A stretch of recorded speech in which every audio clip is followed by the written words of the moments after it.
রাধে রাধে। আর আমরা আজকে গন্তব্যস্থল হচ্ছে নবদ্বীপ। নবদ্বীপে যাচ্ছি আর সামনে টোটো স্ট্যান্ড আছে, টোটোতে উঠবো। আর আমরা এতদিন মায়াপুরে ছিলাম।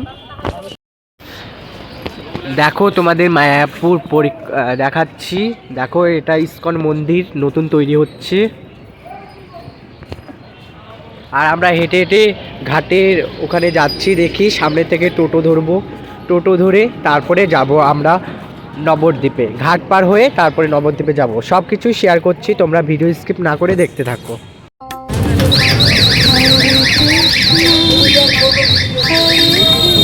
এখন যাচ্ছি ঘাটে টোটোতে করে, আমরা সবাই মিলে যাচ্ছি।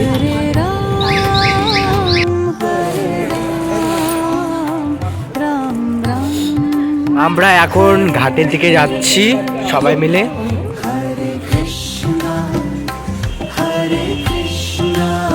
ঘাটের দিকে যাচ্ছি আর এইদিকে দোকানপাট বসেছে। রুম ভাড়া দেয় সব। রাধে রাধে। এদিকে আমরা ঘাটে চলে এসেছি। দেখো কত সুন্দর আবহাওয়া আর প্রচুর ঠান্ডা পড়েছে। যাই হোক, দেখো হাওয়া, প্রচুর হাওয়া, এইদিকে ঠান্ডা। দেখো এখানে মালা বিক্রি হচ্ছে খুব সস্তায়।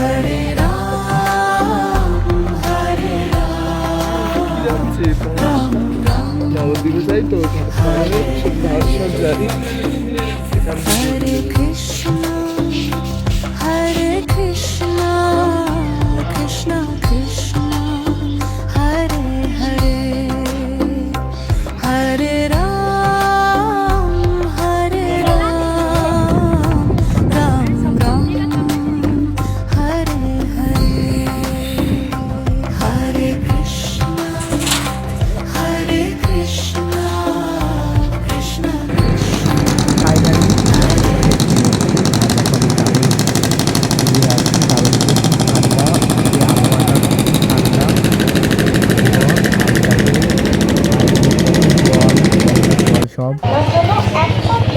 হ্যালো গাইস, এখন দেখো আমরা ঘাট পার হয়ে নবদ্বীপে প্রবেশ করেছি। আর এখন আমরা যাচ্ছি ধামেশ্বর মহাপ্রভুর দর্শন পেতে।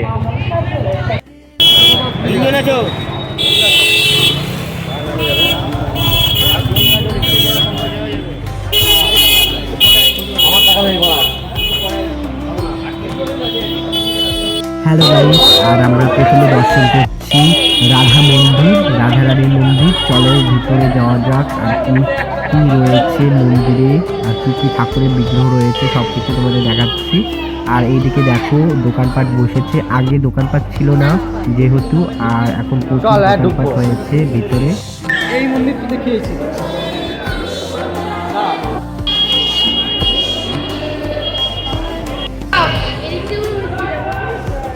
তোমরা সকলেই দর্শন করো বোন নিতাই, গোপাল সোনা, রাধারানী। আর তোমরা সকলেই দর্শন করছো মহাপ্রভুর জন্মস্থান। চলো ভিতরে প্রবেশ করা যাক। এখানে শিলা পাওয়া গিয়েছিল না?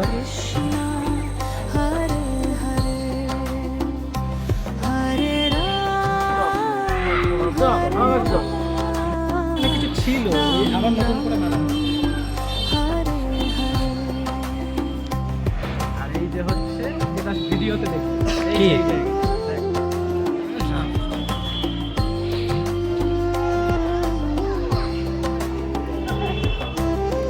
এটা দেখো নিমতলা মহাপ্রভুর জন্মস্থান। তোমাদের সকলকে দর্শন করাচ্ছি এখন।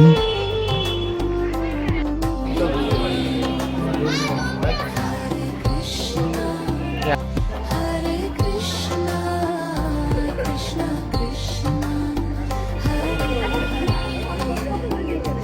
হরে রাম হরে রাম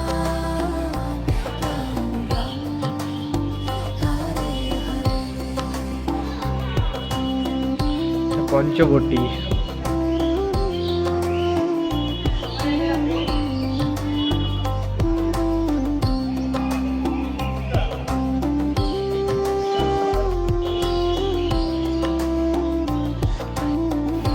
মহাপ্রভুর জন্মস্থানে দেখো অনেক ছবি রয়েছে মহাপ্রভুর।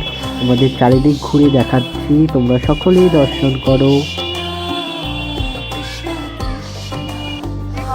7 ফুট গৌরাঙ্গ মহাপ্রভুকে তোমাদের দর্শন করাচ্ছি। আর এটা মেন গেট, এটা মেন মন্দির। 7 ফুট মহাপ্রভু দর্শন করার মুহূর্তে একটা সিনারি টাইপের করেছে, গুহা তৈরি করেছে। দেখো খুব সুন্দর ভিতরের দৃশ্য করেছে, লাইট লাগিয়েছে, ভিতরে অন্ধকার।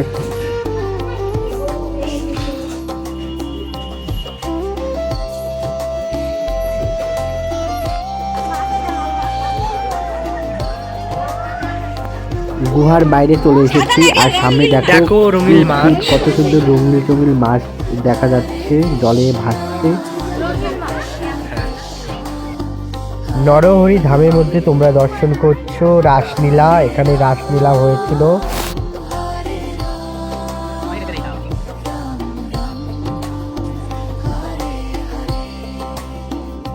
Hare Krishna, পশু পক্ষীর সঙ্গে শ্রীমান মহাপ্রভু রয়েছে দাঁড়িয়ে। Hare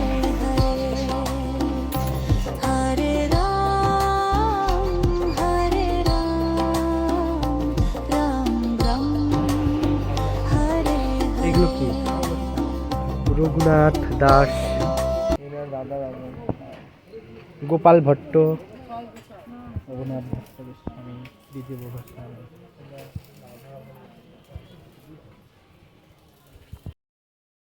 এইটা হচ্ছে শ্যামকুণ্ড আর তারই পাশে রয়েছে রাধাকুণ্ড।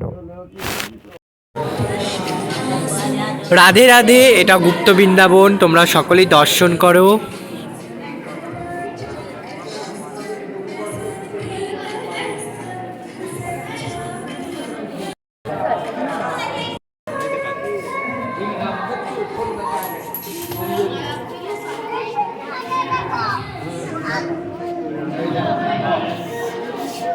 রাধা কৃষ্ণ আর চারিপাশে সখীরা রয়েছে। এইদিকে ছোট্ট গোপাল সোনা আর আরেকটা গোপাল সোনাকে দোলাচ্ছে, তোমরা সকলেই দেখতে পাচ্ছ।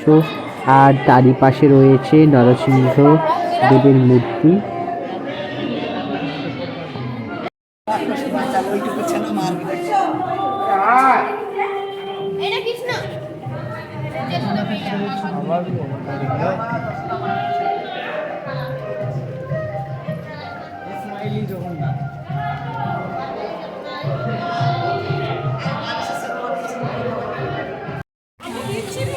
তোমরা সামনাসামনি দর্শন করছো 7 ফুট মহাপ্রভুকে, গৌরাঙ্গ মহাপ্রভু।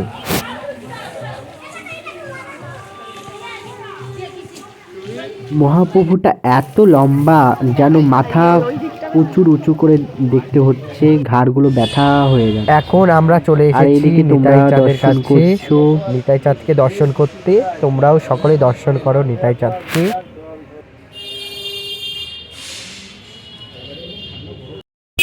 শ্রী শ্রী বলদেব জিও মন্দির, চলো তোমাদের দর্শন করার। যেহেতু দুপুরের টাইমে গিয়েছিলাম সেই কারণে গেট লাগিয়ে দিয়েছে, তাই ভালো করে তোমাদের দেখাতে পারলাম না। আর এখন চলে এসেছি আমরা সকলেই পোড়ামাতলাতে ঘুরতে। আর দেখো এখানে পুজো দিচ্ছে মাতাজিরা সকলেই, আর মানত করে গাছের সঙ্গে সুতো বেঁধে রাখে। আমি এখন চলে এসেছি ধামেশ্বর মহাপ্রভু মন্দিরে, যেটা তোমরা এতক্ষণ ধরে অপেক্ষা করছিলে মহাপ্রভুকে দেখানোর জন্য। ফাইনালি চলে এসেছি, চলো যাওয়া যাক।